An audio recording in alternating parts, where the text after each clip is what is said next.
Hi. This is Rudolf Bultmann's Gospel of John, his 740-page commentary on the Gospel of John, published in German in the 1960s and translated and published in English in the 1970s.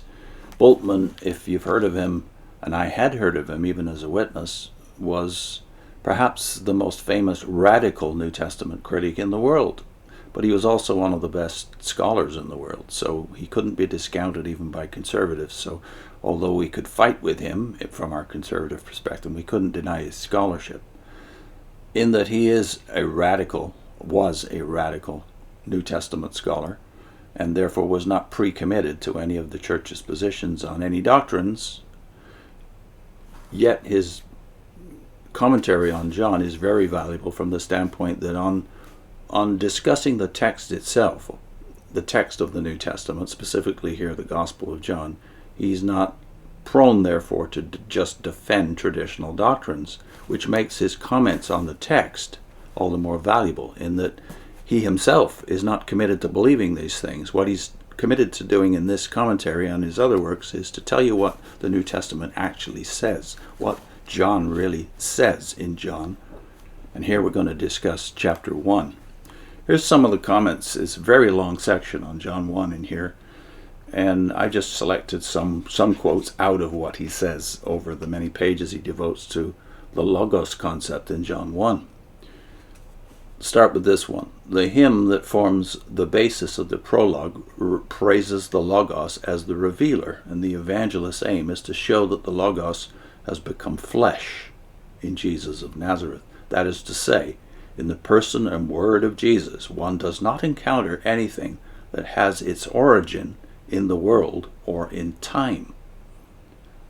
The encounter is with the reality that lies beyond the world and time. Jesus and his word not only bring release from the world and from time, they are also the means whereby the world and time are judged. The first words of the prologue at once prepare us for this. So immediately we're past the thought that the cults have that Jesus is created and therefore in time.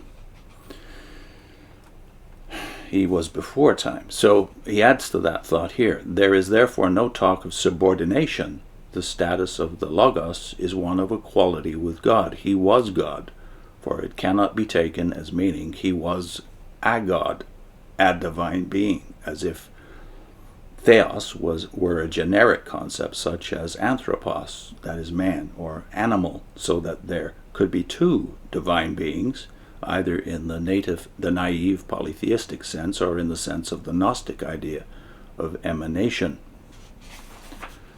And then again, the Logos is therefore given the same status as God, just as faith confesses the Son, who has been raised again to the glory that he had before. This is John 17:5, very familiar to witnesses. The glory that he had before, he prays that he will have again. And then, of course, he links that with John 20:28, where Thomas confesses, "My Lord and my God," to Christ, upon seeing his resurrected body.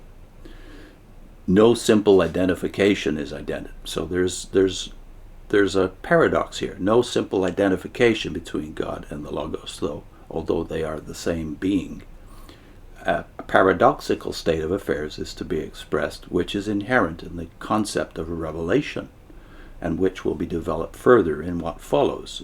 The paradox that in the revealer, God is really encountered, and yet that God is not directly encountered, but only in the revealer.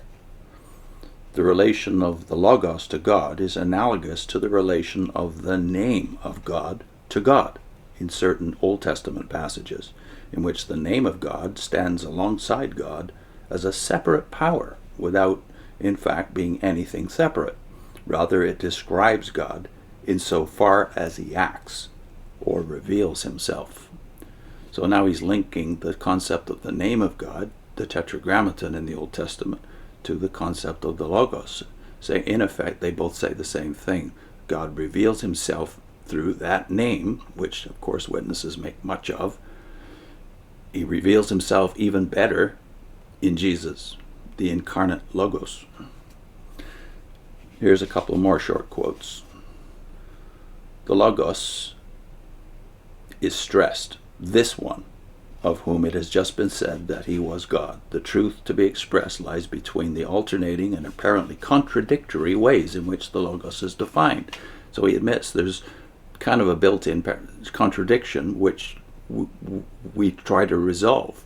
Some resolve it by simply saying that it's confusing, some by simply saying that with God everything is paradox, because there are no things in the known universe, in the literal space and time universe, that we can compare God to. So we can only know him as he reveals himself.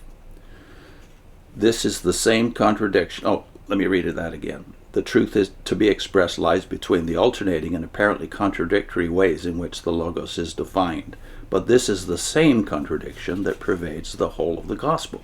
Certainly the Father and the Son are one, according to 10:30, and yet the Father is greater than the Son, 14:28. Certainly the Son carries out the Father's will obediently, and yet the Son has the same power as the Father. He bestows life and claims the same honor as the Father, in chapter 5, verses 21 to 27. And whoever sees the Son sees the Father. That's 14, verse 9. God is there only in his revelation, and whoever encounters the revelation really encounters God. And then he quotes the Greek again, that the Logos was God, is God. But again, the sense is not such as to suggest that by looking at the revelation and understanding it, one could make God one's own. God is only encountered in the revelation when it is understood that it is his revelation. It is, as in the Old Testament, there the belief that God works in the historical event and yet is not limited to this event, not identical with it, but stands beyond it as God, can be expressed by the juxtaposition of God and his name. And so here, in John 1, so here the Logos stands beside God, so that God must be understood from the outset as the one who speaks, the God who reveals himself. So there's the paradox built right into the very first verse of John 1. The Word was with God, and the Word was God. But the rational mind can't deal with that. John says we have to live with the paradox. So Christ is both man, the Son of Man, and he's also the Son of God, or God himself. We don't like it if we're trying to reason it out, but that's what Bultmann says John is saying. I'll put in a link to Genesis 2 verse 4. We've done videos, over 100 now on Genesis, and this is one of the paradoxes of the first 3 chapters of Genesis. God is revealed as God, Elohim, in the first chapter, only as Yahweh, Elohim, in chapter 2, later as Yahweh standing alone. What do these changes in the names of God in Genesis really mean? So I'll put the link on the screen to where we talk about the revelation of God in the name Yahweh. See you soon.